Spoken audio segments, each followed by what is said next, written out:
கிட்னியை திருடிட்டான்ட்டு அதை ஒரு பெரிய மீட்டிங்கில் பேசிட்டு இருக்காரு. ஒரு ஆஸ்பத்திரியில் கிட்னியை திருடி விட்டார்கள்.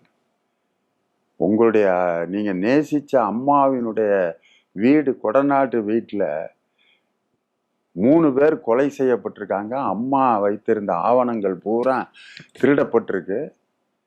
இது உங்கள் ஆட்சியில் தானே நடந்துச்சு. கேட்டால் எனக்கு தெரியாதுங்கிறீங்களே.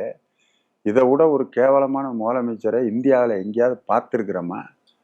தூத்துக்குடியில் 13 பேரை சுட்டு கொன்ன பிறகு டிவியில் தான் பார்த்து தெரிஞ்சுக்கிட்டேன் அப்படின்னு சொன்ன ஒரு கேடுகட்ட ஒரு மனுஷன் இவர் முதல்வர். வார்த்தையை சொல்கிறதுக்கு சங்கடமாக இருக்கு. இப்படிப்பட்டவர் இன்னைக்கு வேற வழியே இல்லாமல் பாராளுமன்ற தேர்தலில் பாஜகவுக்கு எதிராக தனியாக நிற்கிறேன்ட்டு வீம்பா நின்று தோத்துட்டு இப்போ திருப்பி அதே பாஜக அமித்ஷா காலில் போய் விழுந்துட்டார். இதை பார்த்தோன்னே எனக்கு இந்த பாட்டு தான் ஞாபகம் வருது. மாட்டிக்கினாரு ஒருத்தர், அவரை காப்பாத்தனும் கர்த்தரு. மாட்டிக்கினாரு ஒருத்தர், அவரை யாராலுமே காப்பாற்ற முடியாது கர்த்தரு.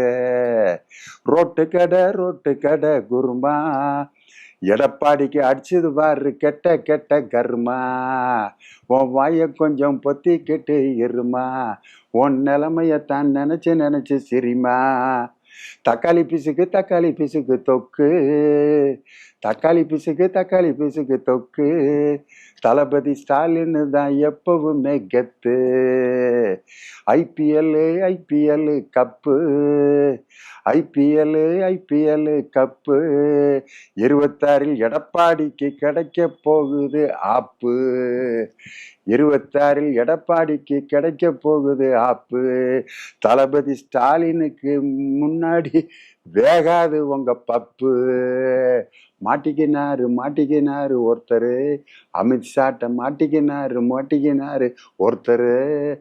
அவரை இனிமே காப்பாற்றவே முடியாது. அன்னைக்கு பாட்டு.